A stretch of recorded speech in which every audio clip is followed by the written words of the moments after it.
It's time to review the movie, Elizabeth Harvest, from 2018. So let's get started.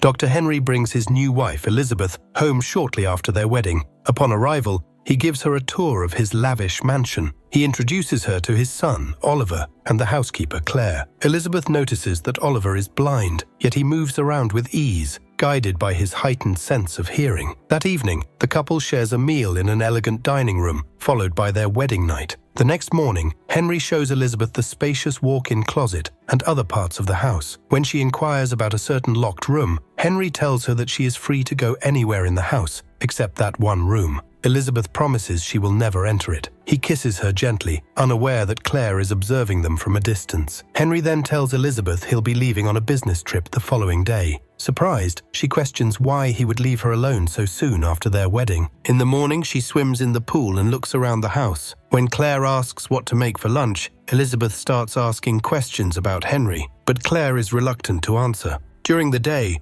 she reads books and tries on clothes and jewelry. In the evening, she notices Claire and Oliver leaving. At night, Elizabeth can't sleep and decides to look into a forbidden room that looks like a laboratory. Inside, she finds 6 metal chambers with vital signs. By pressing a button, Elizabeth opens one of the capsules and sees a girl who looks exactly like her inside, in a coma. Shocked, she runs out of the room. Intending to call the emergency service, she finds that the signal has disappeared. Frightened, she goes to bed. The next day, Henry returns home and plays the piano for her, but notices the anxiety in her eyes. Elizabeth tries to pretend that everything is fine, but her voice is trembling. Henry realizes what has happened. The doctor sends Claire to rest until tomorrow and spends the rest of the day in bed with his wife. However, Elizabeth feels that something terrible is happening in this house. At night, Henry gets out of bed and leaves the room. Elizabeth follows him and sees him going down the stairs to the basement to a forbidden room.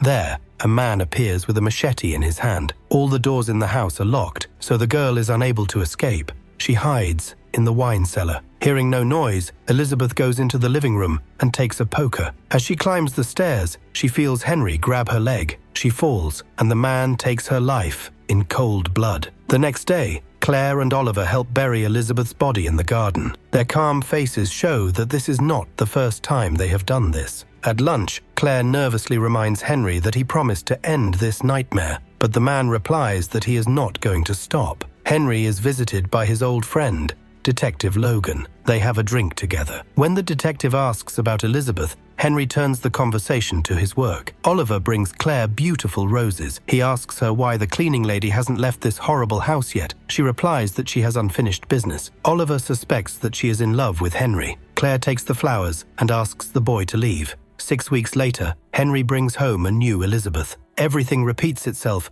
as if it were the first time. A romantic dinner, a wedding night, and a promise not to enter the forbidden room. Upon waking up, the new Elizabeth looks at the paintings in the gallery, tries on clothes, and tries to play the piano. Bored, she decides to look into the forbidden room. This time, however, the girl's clone opens her eyes and stands up. The naked girl wanders the corridors until she comes to Elizabeth's room. She strokes her as if she has known her for a long time, but Elizabeth is sound asleep and does not notice anything. Henry wakes her up during lunch and tells her that Claire and Oliver will not be home today. Elizabeth goes to the bathroom, horrified by what she saw the day before. Henry enters without permission, soaks a towel, and begins to strangle her. The girl gets free and tries to escape, but all the doors are locked. Elizabeth grabs a knife in the kitchen, and the doctor takes out chloroform to stop the fugitive. The man plays the piano and then turns on a record with the same melody. The girl relaxes, and at that moment, Henry attacks her. For a few moments, she seems to lose consciousness, but as soon as the thief lets go of her, she stabs him in the back. Elizabeth faints, and when she comes to, she sees that Henry is dead. She tries to open the door with her husband's fingerprints, but the system is locked. Elizabeth wipes up the blood, changes her clothes, and buries the body. Tired, she collapses on the couch and is woken up by a phone call from Henry.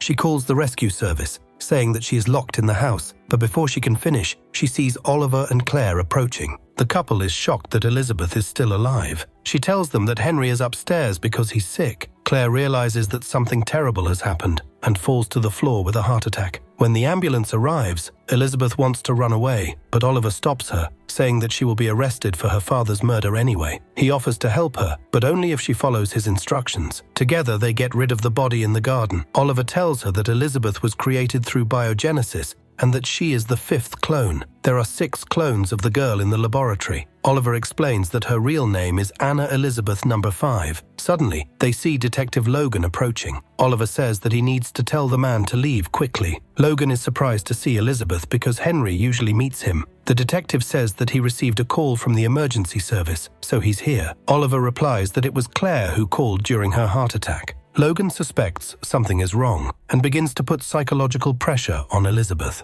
At this point, Oliver sneaks up behind him and shoots the detective with a gun. Oliver explains that Logan worked for Henry and once caught one of the clones himself. The boy confesses that he hated his father after he started growing clones, only to kill them again and again. Elizabeth is shocked to learn that she is not an ordinary person, but a clone created for cruel experiments. Oliver buries the body in the garden again and instructs Elizabeth to take the money from the safe, pack her things, and leave immediately. While she is packing her bags, Oliver asks her to read Claire's diary. However, he suddenly locks her in the room. Elizabeth decides to read the scientist's diary. From it, she learns that Henry invited Claire to his house 5 years ago. The doctor was impressed by her work with cell regeneration. Henry's real wife, Elizabeth, died of a rare disease almost immediately after Oliver was born. The inconsolable man decided to create 6 clones of his late wife with the help of Claire, who had decoded her DNA. Henry played recorded speeches and music to the clones every night to imbue them with memories. The first clone turned out to be mentally unstable. She forgot everything she said after 3 seconds. Later, she found a forbidden room and escaped. The clone was caught by Logan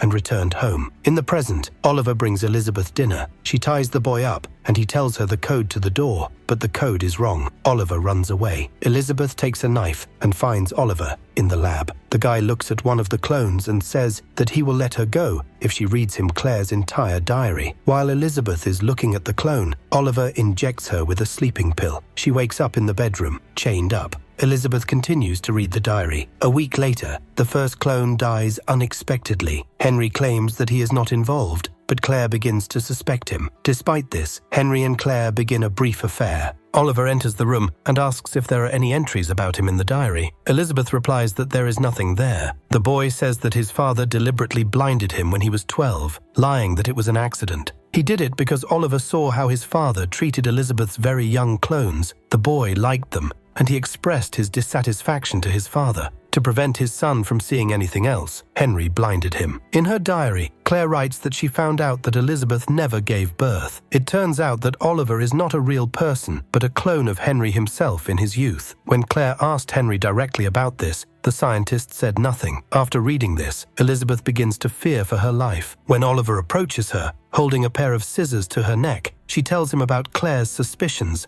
and says that he is not Henry. She says that he has a choice about who he wants to be in this life. Elizabeth tries to seduce Oliver, and when he relaxes and approaches her, she pulls the scissors out and forces him to release her and tell her the correct door code. At this point, clone number 6 appears with a gun. Each of them tries to lure the girl to their side, and she doesn't know who to believe. In the end, she orders the 5th clone to lie down on the ground. However, Elizabeth stabs Oliver with a pair of scissors and hides behind him when the 6th clone shoots. Oliver dies immediately, and the girl is seriously injured. She goes downstairs and opens the door. At that moment, the new Elizabeth shoots her in the back. Before dying, the 5th clone asks the 6th clone to read Claire's diary. The new Elizabeth reads it in full and learns that Henry decided to brutally kill each new clone immediately after their wedding night because none of them could be a full-fledged replacement for his dead wife. Claire was very frightened when she heard about this, but she stayed in the house to continue her research. When Claire returns from the hospital, Elizabeth meets her at the door. The girl gives the scientist her diary and asks her to do something good because Henry had bequeathed all his property to Claire.